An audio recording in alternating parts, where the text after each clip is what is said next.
ఏమవుతోంది అంటే మనము ఎంక్రోచ్మెంట్స్ చేసే కొద్దీ, జన ఆవాసాల నుంచి మనము అడవుల్ని విస్తరించే కొద్దీ, ఈ యొక్క డీఫారెస్టేషన్ చేసే కొద్దీ వాటి యొక్క ఆవాసాన్ని ఆ జంతువులు కోల్పోతూ మానవులకి జంతువులకి మధ్య సంఘర్షణ అన్నటువంటిది పెరుగుతూ వస్తుంది.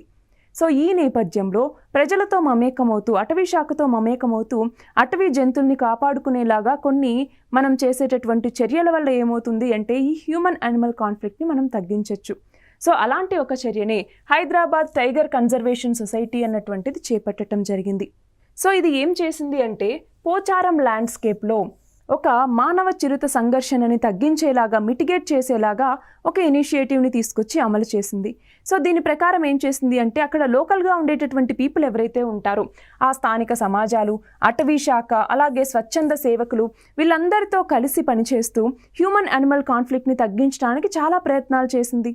సో అందులో ఎస్పెషల్గా ఈ ప్రాంతానికి వచ్చేసరికి మానవ చిరుత సంఘర్షణని తగ్గించడానికి చాలా కాంట్రిబ్యూషన్స్ ఇచ్చింది. దానికి ఇప్పుడు జాతీయ స్థాయిలో గుర్తింపు అన్నటువంటిది లభించిందనమాట.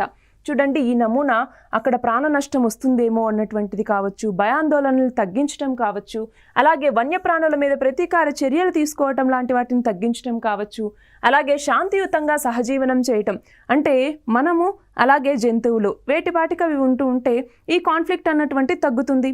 సో వీటన్నిటిని కూడా ప్రోత్సహించేలాగా ఈ ఇనిషియేటివ్ అన్నటువంటిది ఉంది. మరి దీనివల్ల తెలంగాణకు ఉండేటటువంటి ప్రాముఖ్యత ఏంటి అంటే ఇప్పుడు ఈ పరిరక్షణ అన్నటువంటిది చేయటం ద్వారా, ఎస్పెషల్లీ ఈ చిరుత పరిరక్షణ అన్నటువంటిది చేయటం ద్వారా అది హ్యూమన్ ఎంక్రోచ్మెంట్ అన్నటువంటిది చేయదు. సో మనుషుల మీద దాడులు ఇవన్నీ చేయకపోతుంటే ఈ పరిరక్షణ ఏదైతే ఉంటుందో నీట్గా పరిరక్షణ చేస్తున్నారన్నటువంటి ఒక ఖ్యాతి అన్నటువంటి తెలంగాణకు ఉంటుంది. అలాగే స్థానికంగా ఉండే జీవ వైవిధ్య రక్షణకి కూడా ఇది మద్దతిస్తుంది. సో ప్రజలు మాత్రమే కాదు, ఇటు వన్యప్రాణులు అన్నటువంటివి ఇంపార్టెంటే.